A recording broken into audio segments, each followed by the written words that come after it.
بسم الله الرحمن الرحيم لإيلاف قريش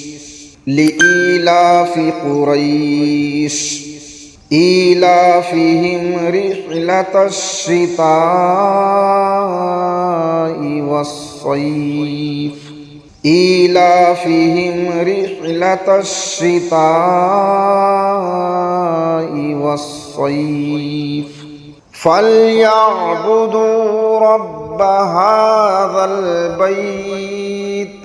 فليعبدوا رب هذا البيت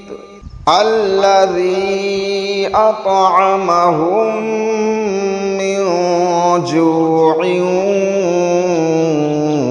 وآمنهم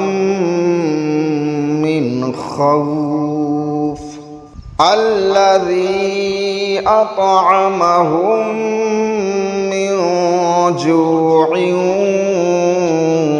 وآمنهم